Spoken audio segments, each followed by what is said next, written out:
rights. Well, you're the ISW, so I'm assuming that you know quite a bit about the women's suffrage movement. If I tell you things that you know already, I don't mean, don't worry, I don't feel patronised at all.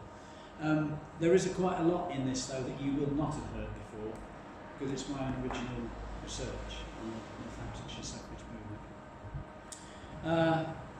So, 3 things that most people know about the women's suffrage movement is that the suffragettes won the vote for women. They did it by going to prison, getting arrested and going to prison, breaking the law, and they achieved it in 1918. Now hopefully you're all sitting thinking, that isn't right. That's not the whole truth. It's true, but it's only partially true. The Suffragettes were the Women's Social and Political Union, founded in 1903, and their motto was deeds, not words, and they did set out to make themselves noticed. They went to meetings and asked politicians awkward questions and got thrown out of the meetings for it. They started heckling politicians. They started occasionally throwing stones at them or hitting them with horsewhips. They went on to breaking windows, and in the years leading up to the First World War, that campaign of militancy escalated to setting light to letterboxes, to arson attacks on houses, to even to bomb attacks, digging up golf courses, deliberately vandalising works of art, and so on, until the outbreak of the First World War. It really escalated, and it became very controversial. And even today, historians are divided about that and whether that was effective or not, or whether it was counterproductive. There were different points of view on it. The WSPU were by no means the only suffrage organisation either. They were founded in 1903, but before that, in 1897, the lady on the left, Millicent Fawcett, became president of the National Union of Women's Suffrage Societies. And that was basically a federation, because from the 1860s onwards, women's suffrage societies sprang up all over the country, in various towns and villages. And it was in villages too. There was one in Crick, for example, fairly early on. They believed in campaigning for the vote through constitutional channels. They were firmly opposed to breaking the law. So they operated through petitions, lobbying Parliament, peaceful demonstrations, letter writing, and that kind of thing. By 1903, some members of that organisation, we call them Suffragists, some members of that organisation felt that they weren't getting anywhere and that something more drastic was required. And that's where Emmeline Pankhurst and her daughters, Christabel, Sylvia and Adela, created the Women's Social and Political Union. They had about 5,000 members at their peak, but the NUWSS had 50,000 members at its peak. So there were far more of the suffragists than there were the suffragettes, or it's the suffragettes that we hear most about. Nor were they the only 2 suffrage organisations. In 1907, this lady on the right here, Charlotte Despard, founded the Women's Freedom League. The Women's Freedom League was founded by suffragettes, members of the WSPU, who didn't like the autocratic way it was run by the Pankhursts. Christabel and Emmeline Pankhurst ran the WSPU like an army. They gave the orders and they were carried out in the branches. Charlotte Despard and others didn't like that. They wanted a more democratic organisation, so they created the Women's Freedom League. The other difference between the 2 was that Women's Freedom League was opposed to damaging property. They were quite prepared to break the law, but they drew the line at property, damaging property. So one of the things that they did was they refused to pay their taxes, and they created an organisation called the Tax Resistance League. And several members of the Tax Resistance League had their goods taken away by bailiffs because they refused to pay taxes. Obviously, you've got to be a certain kind of person to be able to do that, and that, you know, that is quite telling about this movement. The other thing we need to realise is that at that time, not everybody had the vote. I'm sure you know this. Lots of men didn't have the vote at this time. And the aim of all the three suffrage organisations was to win equality with men as far as votes were concerned. They wanted the vote on equal terms with men. Now, if you're a man, you had the vote if you were a householder. So basically what the suffrage movement was asking for was the vote for women householders. And it was sometimes characterised as votes for ladies. So it would have left working class women without the vote still. So you had people called adult suffragists, and these were very prominent in the labour movement and trade union movement, who didn't support the suffragettes' cause because they thought they should be fighting for the vote for everybody, all adults. And there were one or two of those in Northampton as well. So let's move on to the local picture. Basically, all these women are suffragists. If you campaign for women's suffrage, you're a suffragist. If you do it by militant methods as a member of the WSPU, then you're a suffragette. And the suffragette was a name that was given to them by the Daily Mail, and it was meant to be a put down originally. Okay, so London, Manchester, quite big centres of the WSPU, and then as time went on, Leicester and Nottingham became strongholds, and you may know the book about Alice Hawkins, thanks Tony, biography about Alice Hawkins, who was a Leicester suffragette. There was a very strong WSPU branch in Leicester and in Nottingham before Northampton, and by 1906 some of these women are starting to come into Northamptonshire to argue the case for women's suffrage. In 1906, in the summer of 1906, the Liberals, the Liberal Party, had won a general election, and not only that, they had won every seat in Northamptonshire. It just goes to show how long ago this is. And they celebrated it in Northampton in the Corn Exchange. The Corn Exchange still stands on the Market Square, and you'd weep if you see it.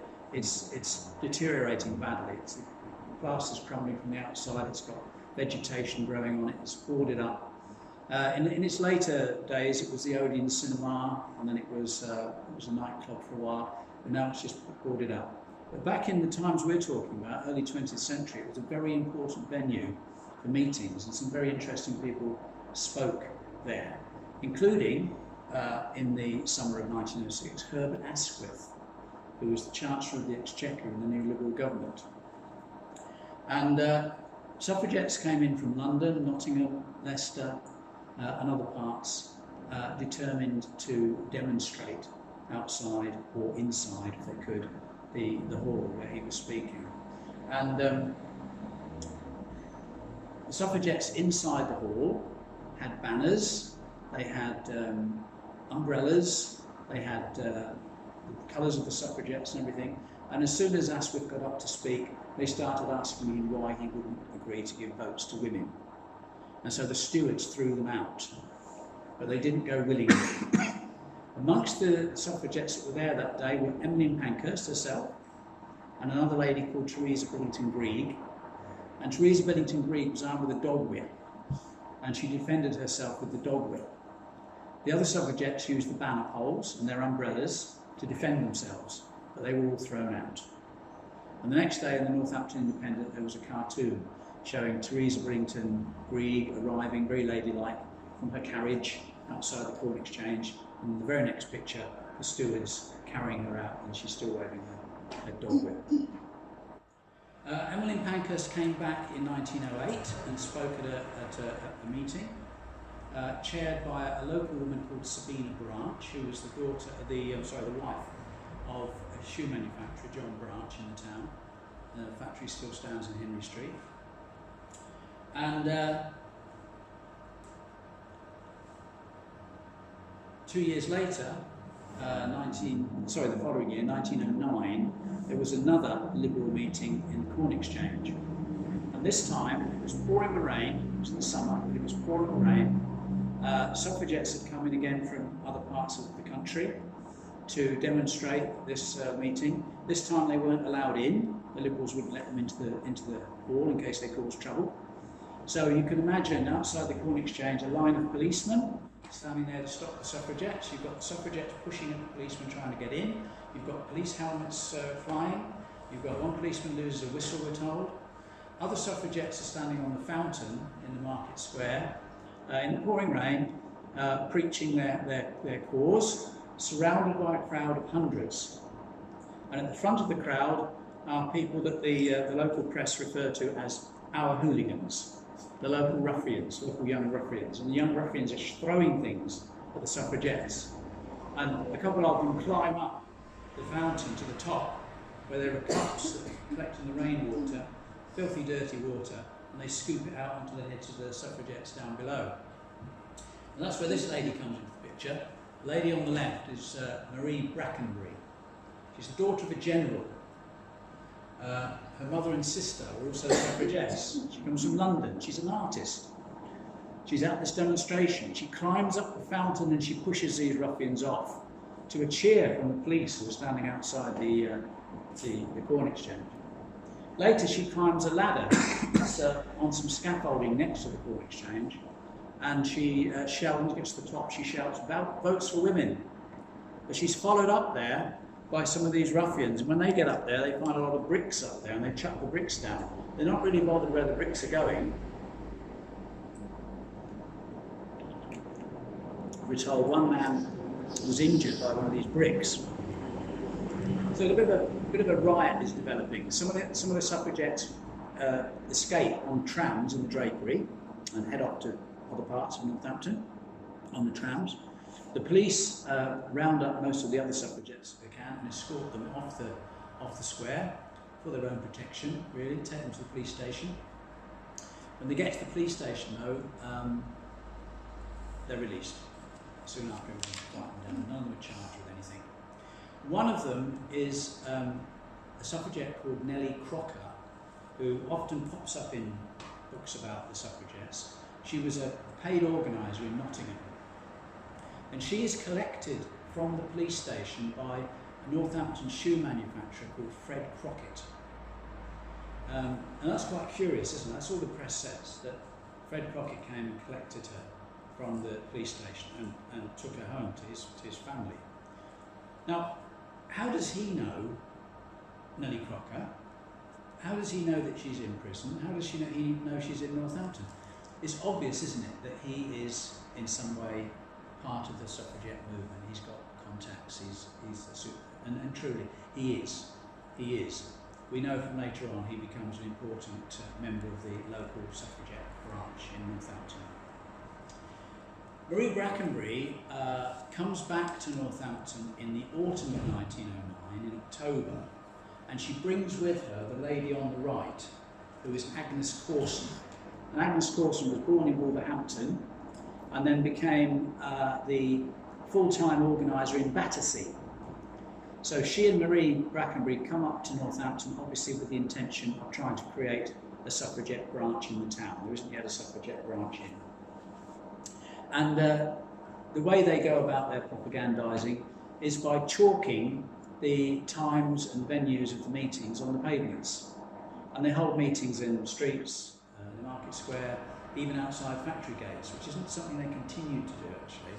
But at this stage, they're still trying to attract working class women as well. They link up with this lady, Emily Smith. Emily Smith has a cafe in the drapery. She's an independent businesswoman. She's got a catering business. And she's a member of the Women's Liberal Association. But she's absolutely furious with the Liberals because they wouldn't allow women into that meeting in the Corn Exchange.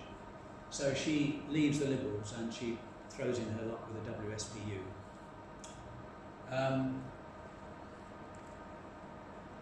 Interesting thing about Emily, she was a keen chess player, and there was a chess club in Northampton at that time, but it was men only. So she started a women's chess club up at the cafe, the Divan Cafe that she had in the Drapery. And later on she managed to persuade the chess club to admit women, so they had a mixed club. She also became a poor law guardian.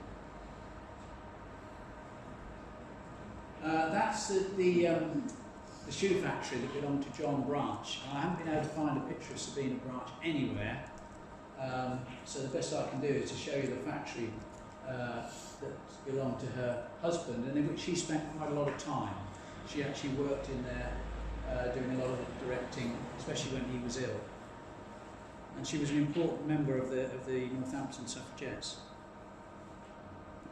And this is the Crockett family, of Crockett and Jones, shoe manufacturers. And if you look at the back row, the man second from the left is Fred Crockett. He's the gentleman who collected Nellie Crocker from the police station in 1909. There's other members of the Crocker family there. Several of them became supporters of the suffrage movement, including the woman next to Fred to the right, 1, 2, 3, three in from the left.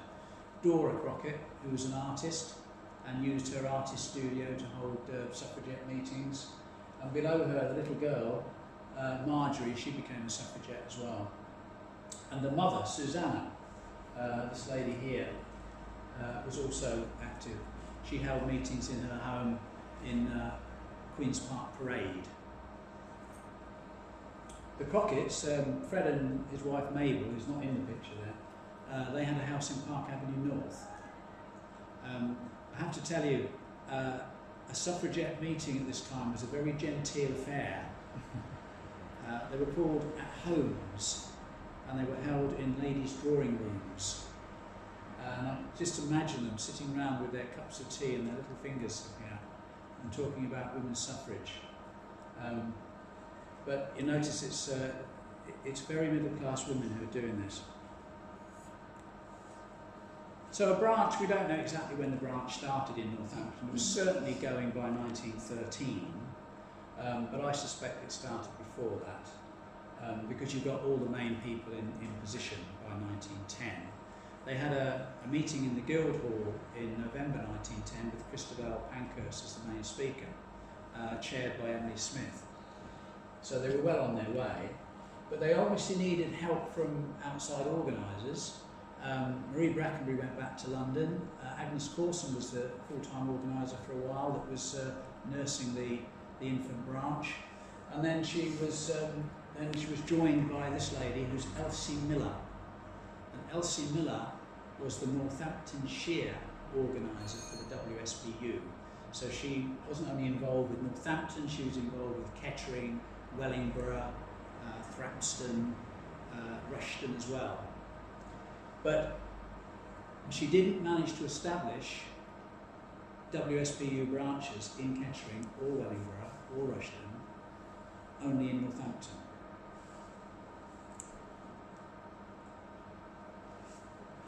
What did they do, these women? Well, they sold the Suffragette newspaper, and there were two Suffragette newspapers, the Suffragette and Votes for Women, which you can read online if you have a subscription. You used to be able to do it through the library, but it's gone now, the subscription there.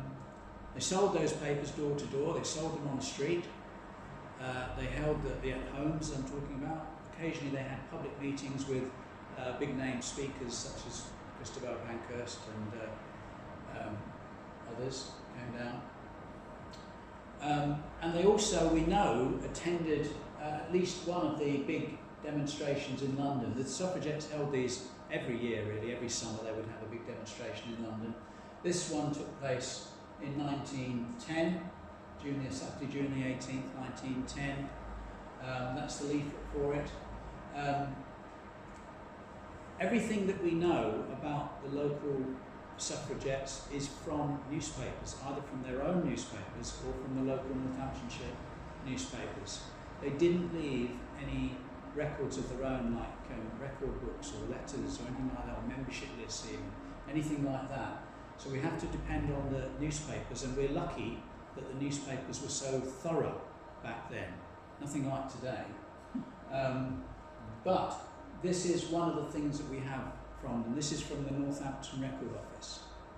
And we know that Northampton WSPU took part in this demonstration because in Votes for Women there are detailed instructions about this demonstration and which branches are to be where in the procession.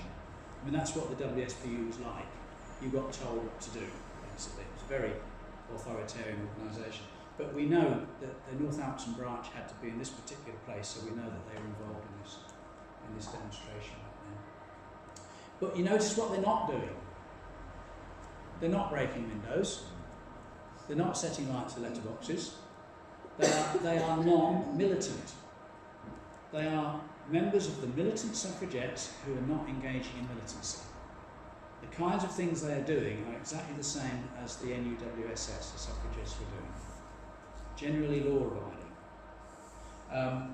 There were, later on, in about 1913 or 14, there were attempts, or it was one attempt really, to set light to 2 letterboxes in Northampton, but in both cases it failed. The fire went out. They didn't manage to do it. We don't know who did that. We assume it was suffragettes.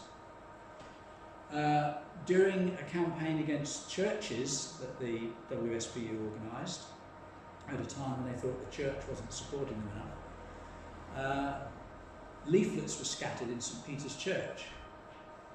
And in St Edmund's Church in Northampton, somebody chalked Votes for Women on a board. That's the extent of the militancy. Virtually.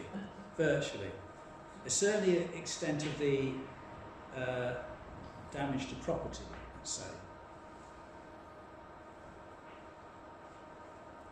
Right, these ladies are members of the Poor Law Guardians. They've been elected to the Poor Law Guardians, so they're in charge of the workhouse and that kind of thing. And several of the ladies in this picture are members of the NUWSS. Now, Emily Smith was a member of this organisation, but she died before this photo was taken. She died, sadly, in 1911, and she was still only in her early 40s. But in 1913, when this picture was taken, you've got several suffragists there. I'm not sure I can remember all the names. This one here is a lady called Elizabeth Stevenson. They're mainly members of the Liberal Party. Some of them are Conservatives. The lady on the end is a Socialist. She's Rose Scott, and she's a member of the Social Democratic Federation. And she doesn't support the suffragettes or the suffragists because she's an adult suffragist. And she became the first woman councillor on Northampton Borough Council after the First World War. So there was a suffragist branch in Northampton, and it seems to have been founded in reaction to the suffragette branch.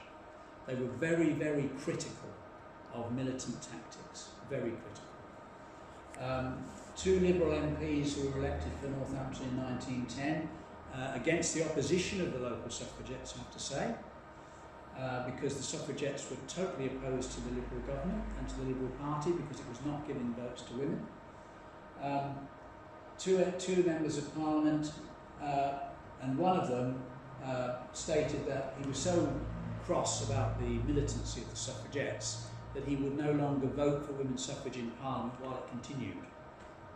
He was a supporter of women's suffrage, and so was the other Liberal MP for the town, but they were dead against the militancy. So they formed a branch of the NUWSS in 1913, and these 2 MPs were part of that. They were on the executive committee of that. The president of it was Lady Knightley, I should say, of Fawsley, who was a founder member of the Conservative and Unionist Franchise Association. She was a believer in women's suffrage. She was a Conservative. But it was dominated really by Liberal women. A lot of the women that you find their names cropping up in meetings of the NUWSS in Northampton are also members of the Women's Liberal Association. Strongly liberal.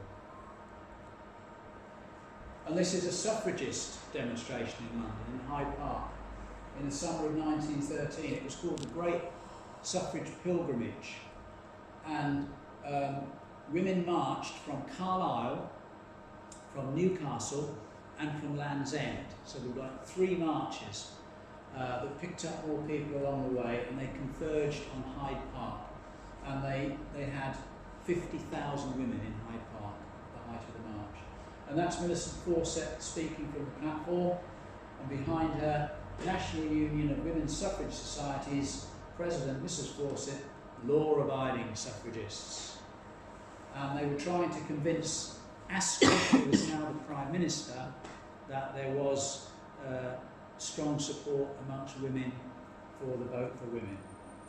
But they also wanted to impress upon him that they weren't like those militant suffragettes. But they admired the courage of the suffragettes, because the suffragettes by now, they were prepared to go to prison, they went on hunger strike.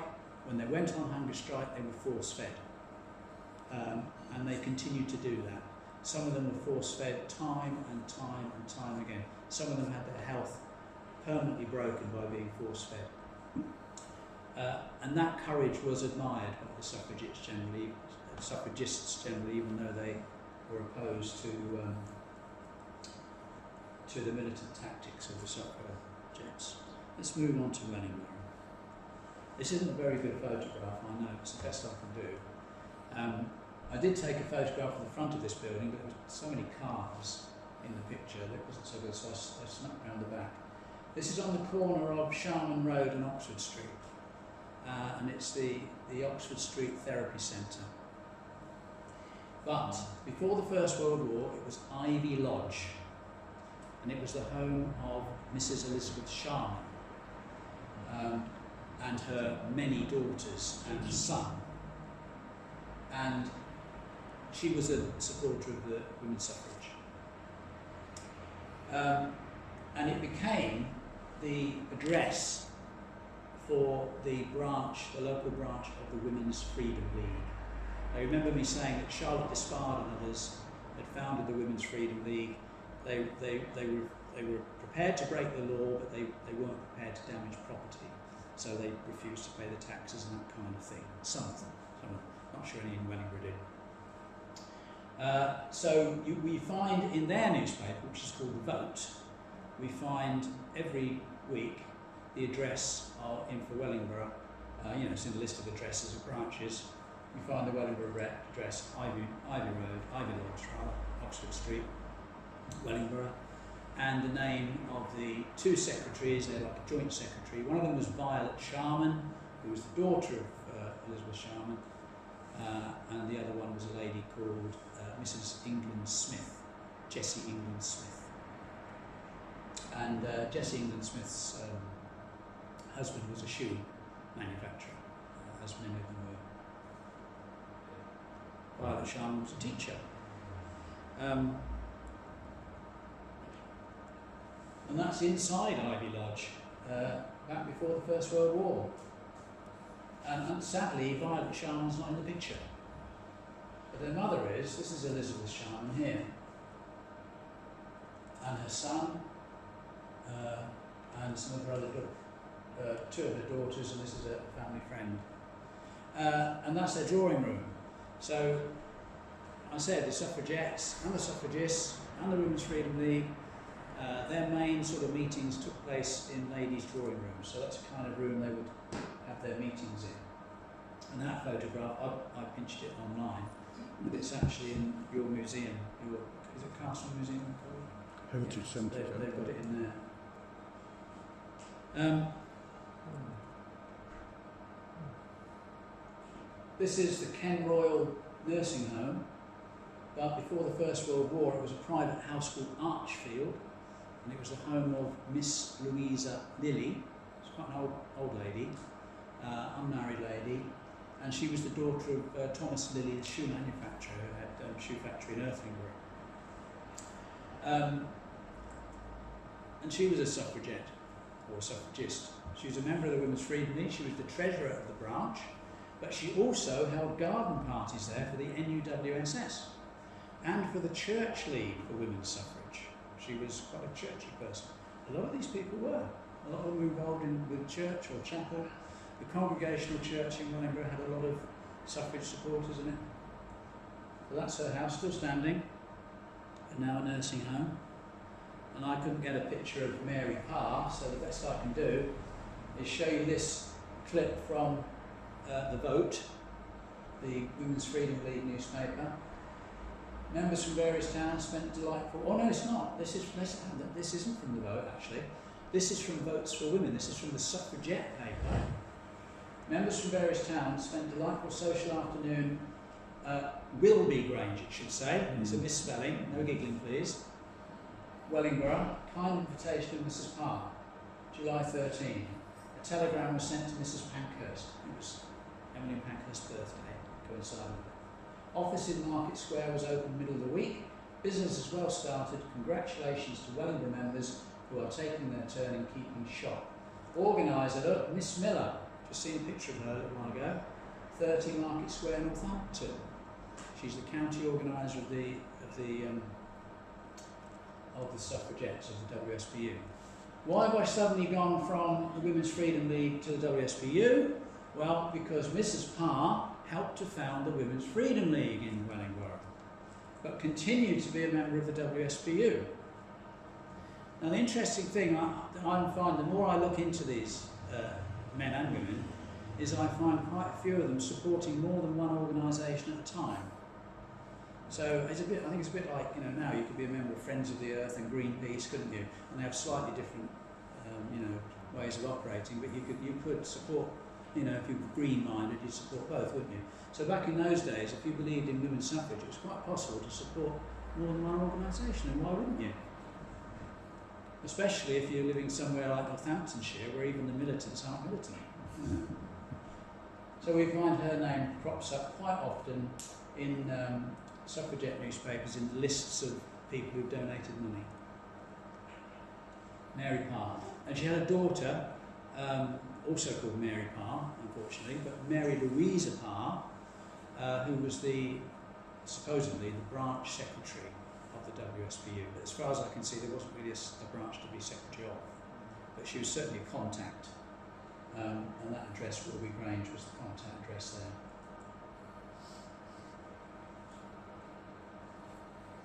This is Maria and Nathaniel Pierce Sharman. Now they were, Nathaniel was brother-in-law of Elizabeth Sharman, uncle of Violet Sharman. He was a shoe manufacturer. He and his wife were involved in the temperance movement. They were involved in the Congregational Church, the Liberal Party, and they were very wealthy. And Nathaniel had been campaigning for women's rights for a long time, because back in the 1880s there was a piece of legislation called the Contagious Diseases Act, which was aimed at what we would call STDs, socially transmitted diseases, and in those days were called venereal diseases. And the way that this act made it possible for the police to arrest prostitutes, basically. The men went scot-free, but the women were basically arrested and punished and put in jail to prevent the spread of disease. And there was a big campaign against the Contagious Diseases Act, which succeeded in repealing them in, I think, 1888. He was involved in that. He chaired meetings in Wellingborough protesting about that. And Mary Parr also was involved in the campaign against the Contagious Diseases Act back in the 1880s. And that's where the Sharmans lived. Swanspool, which is now the Borough Council offices in Wellingborough. This is a building where Charlotte Despard spoke on 2 occasions in the Central Hall. It was on the corner of High Street and Oxford Street, and Silver Street. I was standing in Silver Street when I took that picture. And that's looking a bit sad now too. Not being used for anything. But again, some interesting meetings have taken place in that building, not just Charlotte Despard, but other people at various times. Interesting about how the Women's Freedom League came to Wellingborough. There was a caravan going through Bedfordshire and into Northamptonshire, led by a lady called Margaret Sidley. And when they got to Wellingborough, they held a meeting in the Market Square. Supporting that meeting was Mary Parr, one of the supporters of that meeting, and they set up a branch from there. A few months later, they set up a branch with 21 members to start with, as I say, Violet Pearson and Mrs. England Smith as secretary and Louisa Lilly as treasurer. And they went from there. But always peaceful.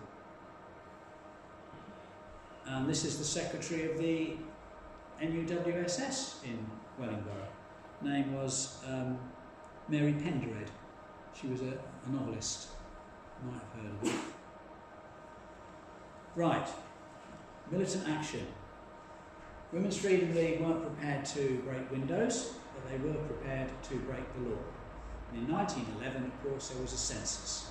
So the Women's Freedom League had the idea that one way to show their disgust at the government was to refuse to take part in the census. And they actually said, we will not take part in the census unless you find time in Parliament for a bill to introduce women's suffrage. Well, of course, that didn't happen. So when the census came, a lot of women boycotted it. It was supported by the WSPU as well, but not by the NUWSS, because it was breaking the law.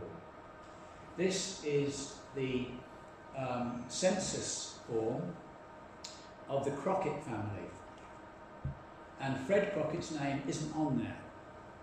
And he's not anywhere in the 1911 census. You can't find him anywhere. According to the Northampton Mercury, one of the people in Northampton who evaded the census was a prominent shoe manufacturer. And they even went so far as to ask his sister where he was on the night of the census, and his sister refused to tell them. So, you know, so Fred evaded it. Mabel's on there, his wife. She was secretary of the local suffragette branch in Northampton. She's on there, but she wouldn't tell them her age because the person filling it in has put about 33. And the servant's name isn't on there. There's a question mark instead of the servant's name. And it's signed by E.J. Robinson, Registrar, St Giles Terrace. St Giles Terrace was where the local office was for that. So it's been signed by an official. It doesn't have Fred on it, and the official didn't know Mabel's age or the name of her servant. So there's an example of a suffragette family in Northampton resisting the census. Now this is my favourite. This is Lillian. Sorry, Lillian. Not Lillian. Louisa Lilly, daughter of the shoe manufacturer Thomas Lilly, keen churchgoer, supporter of the Church League for Women's franchise, as well as the Women's Freedom League. And she's written on there, having no parliamentary vote, I refuse to give information. So there's an out-and-out refusal. And she signed her name. She's not afraid to do that. She refused to do it, just refused to fit it in. This is the Parrs. They had a holiday home on the East Coast, in St Leonard's. And they were there at the time of the census. And this is a very curious one because Edwin Parr, the husband, and Mary Parr, well, Edwin would have filled it in. He signed it as well, Edwin Parr. He's put his name on, all his details, age, occupation, everything, retired shoe manufacturer and so on. And his wife's name, age, everything. But then you've got two servants, and their names are there, but then it says, age and all other particulars refused, and underneath, suffragettes. So the two servants have refused to give information, but they must have had the support of Mr. and Mrs. Parr, mustn't they? But why Mr. and Mrs. Parr have freely given their own information is anybody's guess. And this is the last one. So the servants get. This is a toaster suffragette. No branch in toaster, but this lady, Marion Weller, was quite a strong suffragette. She went to prison in 1912 for attempting to break windows with a hammer in London. But she's put her name and her age and everything. But where she's supposed to sign it, she's written "wandering on the highway." Because You could either do like Louisa Lilly and just blankly refuse to take, to have anything to do with it, or you could evade by being somewhere else. One of the places you could be was outdoors somewhere, wandering on the highway. I've seen another one from another part of the country where somebody put wandering about all night on their form. In London, suffragettes gathered in Trafalgar Square and Aldwych skating rink in order to avoid it. Mercury said that in Northampton there were 30 or 40 people who evaded the census. But I don't believe that figure, it's too high. But apparently there was an empty house where some of them gathered that night. But it seems too high to me. Research that's been done by Jill Liddington and Elizabeth Crawford, who are historians who are quite interested in the women's suffrage movement, they looked at 572 suffragettes, and then looked to see if they were in the census. And they found that, I think if I remember the figures, about 200 of them had evaded it, and about 100 of them had refused to sign it. So, something like half of the people you'd expect to do it. But I mean, I'm not even sure there were 30 or 40 suffragettes in Northampton to have that figure. Okay, I'm coming to the end now. And how long I've been talking for. The Labour movement. I've not found any evidence in Wellingborough of any links between the suffrage movement and the Labour movement. That doesn't mean there weren't any, it just means I haven't found any, or that they weren't recorded anywhere. But in Northampton there definitely was. There was a trades council in Northampton at that time.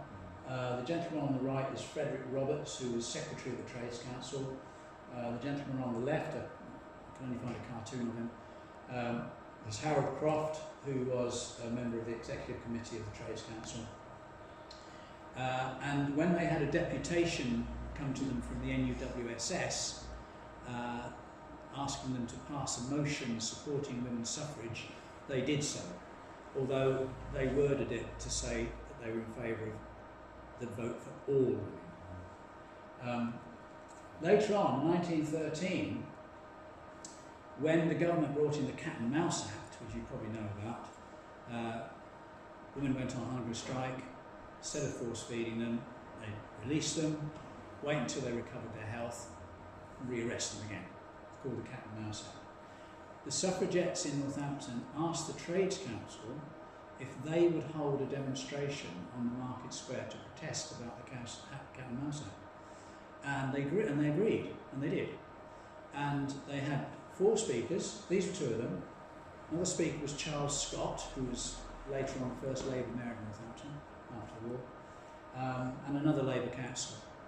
And they came under furious hostility from the crowd that threw things at them. And Frederick Roberts was hit in the eye with an onion. Charles Scott had to run away from the Market Square and take refuge in a club. And Harold Croft did what some of those suffragettes did in 1909. He hopped on a tram and escaped the crowd that way. They then had a meeting afterwards, and they decided what were they going to do about this. They'd had their free speech denied. Should they go to the police? Should they seek, police protection? But what they decided to do was they wouldn't do that. They wouldn't involve the police. They decided what they would do is they would hold the meeting again. And so they did. The following weekend, they held exactly the same meeting again, protested against the Cat and Mouse Act. They still met with hostility, but this time not violence. So, just to show you lots of examples, I haven't got time, but there are lots of examples of men supporting the suffragettes and the suffragists. And this is just one example of sympathy from the local Labour movement. That's my last slide, which is Margaret Bonfield, first woman member of Parliament for Northampton, one of the first women members of Parliament. The thing is, women got the vote in 1918, we're told. Well, they did, but not all of them. You had to be 30. You had to be a householder, or you had to have a university degree. So lots of women were still left out, and it wasn't until 1928 women got the vote. But it broke the dam, and you start for the first time to get women magistrates. The first woman magistrate in Northampton, or the first two, had been members of the NUWSS in the town, Mary Beattie and Laura Walker. The first councillor, as I said earlier on, was Rose Scott. You get the first county councillor, Conservative, Beatrice Cartwright from Brackley, who also became the first woman mayor in the county later on. So you do start to get change. And the thing I like is that it's interesting, the suffragettes get all the credit for this. The suffragettes stopped campaigning for the vote in 1914 and turned their attention to campaigning for the war effort. After the war, they briefly refounded themselves as the Women's Party, but they soon faded away. The NUWSS, which started, if you like, with the little groups around the country in the 1860s, was founded in 1897, they carried on campaigning after the First World War. They campaigned right up to 1928 until women got at last got the vote on the same terms as men. And that's the story. Still exists now, don't they? Well, they society. Yeah, and the town's women's guilds trace their history back to the NUWSS. Yeah. Thank you very much.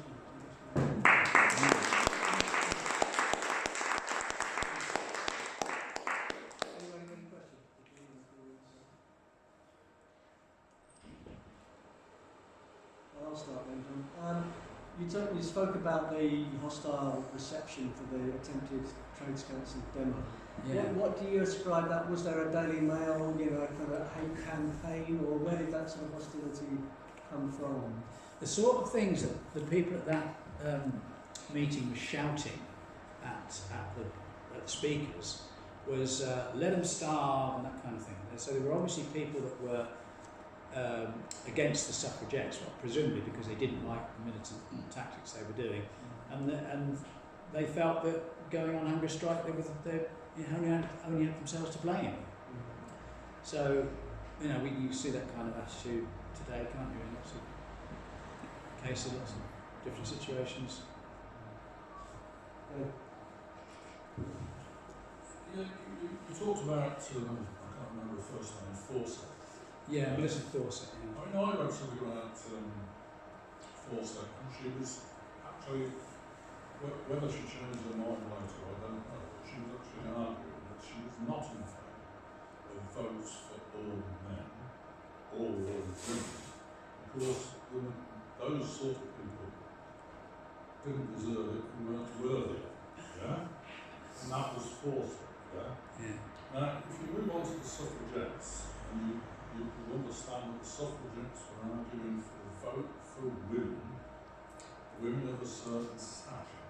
Yeah. The middle classes, the householders, which would have been by far in the minority in those days. Yeah. Women with degrees, whatever, they were far in the minority. To me, that's a little bit like sometimes you read about professional women now, and I'm not going to go, arguing about breaking the glass ceiling in borough. So they can become directors and things like that. Well, as socialists, quite honestly, to the vast majority of the population, that's of little consequence. It seems to me, you made the point, that they help break the down. Yeah. I mean, could it be the case that because those women, with their supporters in the shoe manufacturers, could it be the case that the majority of the population, the working class or whatever, saw that they have no real connection with those sort of people? Yeah, I think so. I think you're right. Why should we support these middle class people, the bosses and the shoemakers, to get professional, upper class women, not even professional upper class women to vote, and they don't give a damn about us. No.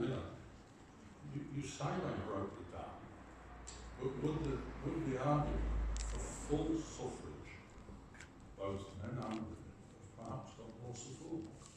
Well, yeah, I think that would have been better. And that's what the adult suffragists were arguing. But you're right, it was a very middle-class movement. I mean, there were working-class suffragists and suffragettes. I mean, Sylvia Pankhurst's East London Federation of Suffragettes, for example. There was some in the Cotton Towns as well. But the Pankhursts weren't really interested in working-class women. They wanted educated, middle-class women. They thought they were the people that would be able to make the case and win the vote for themselves, yeah. And a lot of these women are, they're the sort of women that were involved in the community. You know, they're involved in the church, they're involved in the poor law, they're involved in charities and things like that. And I think they saw the vote as being able to enhance their role in all that kind of thing. They didn't really try to involve working class women in Northampton, I don't think. After the early days when they did hold a few meetings outside factory gates, but after that they were quite content with their drawing room meetings and so forth.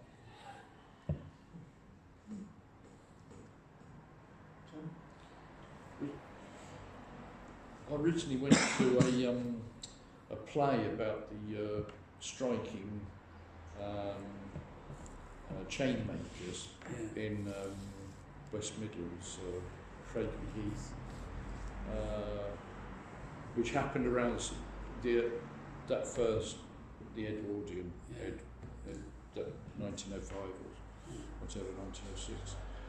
And I just wonder whether there's actually a parallel sort of move that there were, as you say, this was a middle class campaign, but at the same time competing for attention in a sense was the beginnings of trade union militancy and organisation, and it did take in some women in some places like there, such that working class women might have thought about it and thought, well, it's immediately what my problem is getting food on the table, really, and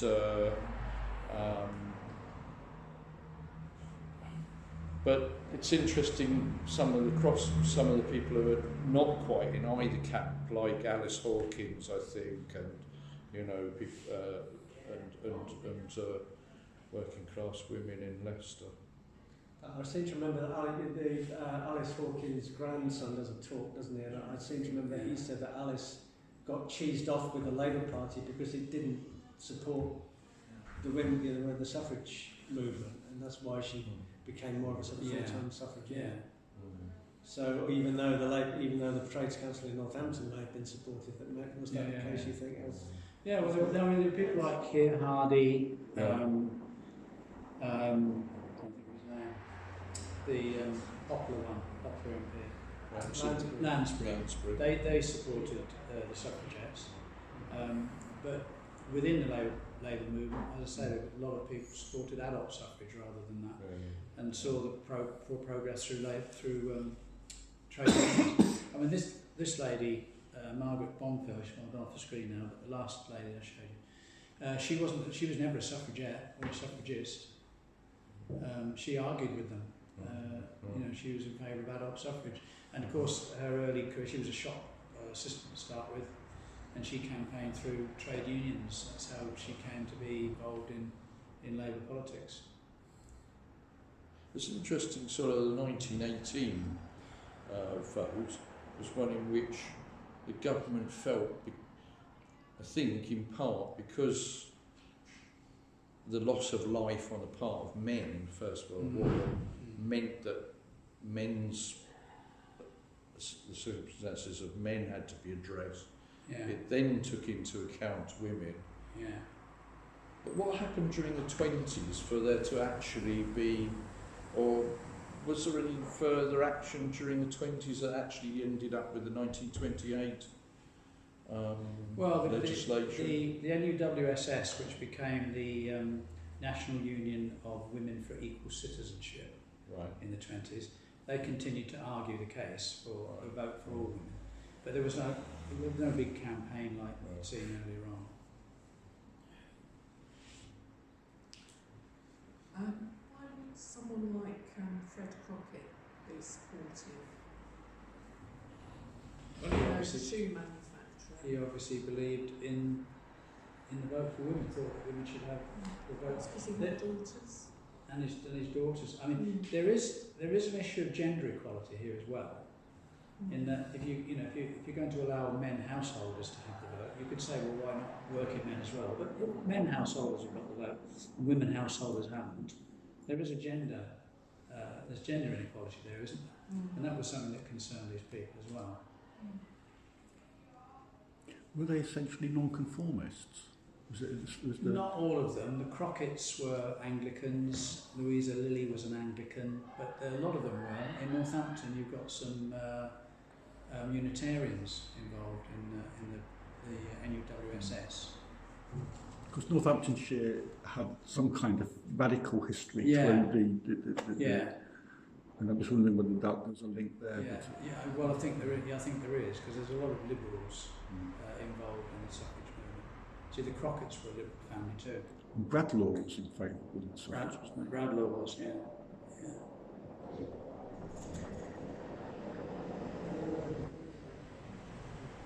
Okay, thanks very much, Simon. It's very good. Yeah.